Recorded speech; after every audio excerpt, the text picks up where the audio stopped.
আসসালামু আলাইকুম বন্ধুরা, দেখুন আমার ঠান্ডা লাগছে, তারপরেও কথা না বলে পারতাছি না। বন্ধুরা, আপনি আমি মুসলমান। কে আপনি আমি মুসলমান?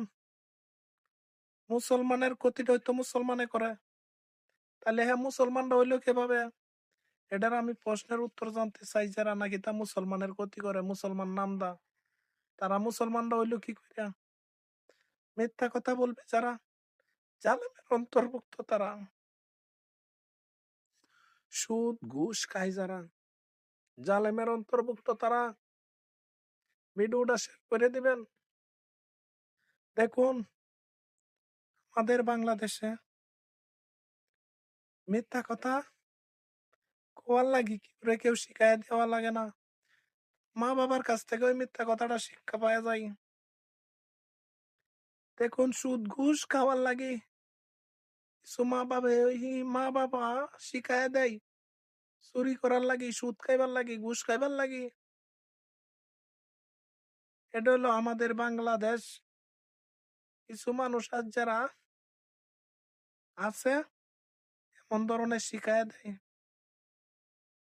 মা বাবা দুর্নীতি শিখায়, তাহলে উস্তাদ লাগবে তার? উস্তাদ লাগবে না। দেখুন, আমাদের দেশে যেমন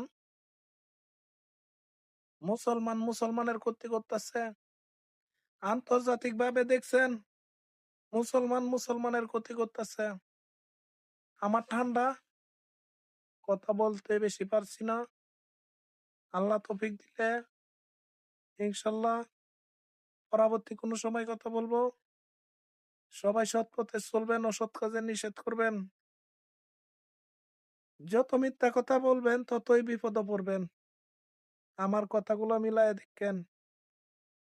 সুদ খাই যারা, 20 বছরের ভিতরে 20 বছরের ভিতরে অর্থ সম্পদ ধ্বংস হয়ে যায় তারার। খেলে যারা,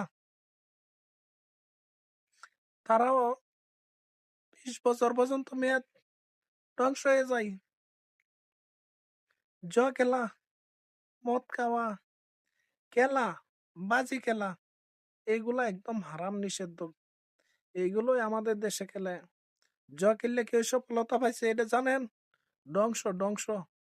চুরি যারা করে, সুরের বাদ্য দলান ওঠে না, সুরও ধ্বংস হয়ে যায়। কথা, আমার ঠান্ডা লাগছে, কথা বললাম। কিছুদিন আগে দর্শন হয়েছে জানেন?